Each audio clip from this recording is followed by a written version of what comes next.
NEET தேர்வு குளறுபடிகளுக்கு ஒரே தீர்வு, இந்த ஆண்டு நடந்த தேர்வை ரத்து செய்து தேசிய அளவில் மறுதேர்வு நடத்த வேண்டும் என்று கல்வி ஆலோசகர் சீனிவாச சம்பந்தம் கூறியுள்ளார்.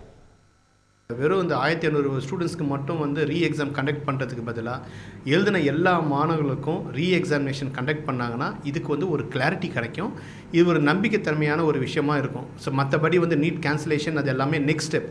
பட் இன்றைக்கி இருக்கிற சூழ்நிலைக்கு இப்போ இமீடியட்டாக எடுக்க வேண்டிய ஒரு ஸ்டெப் என்னென்னு பார்த்தீங்கன்னா, இந்த நீட்டை வச்சு தான் இப்போ நமக்கு எல்லாமே அட்மிஷன் எல்லாமே எம்பிபிஎஸோட அட்மிஷன் எல்லாமே இருக்குது.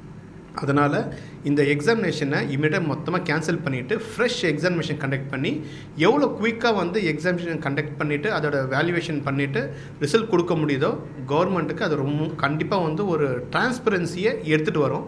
இல்லைனா இந்த டிரான்ஸ்பரன்சி இல்லைன்னா ஈச் அண்ட் எவ்ரி டே ஒரு கொஸ்டின்ஸ் வந்துக்கிட்டே இருக்கும். அந்த கொஸ்டினுக்கு கேள்விகள் கிடைக்காம நிறைய கன்ஃபியூஷன் இருந்துக்கிட்டே இருக்கும். இல்லை மாணவர்கள் சேர்க்கையிலையும் ஒரு பெரிய ஒரு கேள்விக்குறியாக நிற்கும். செய்திகளை உடனுக்குடன் தெரிந்து கொள்ள உடனே சப்ஸ்கிரைப் பண்ணுங்க.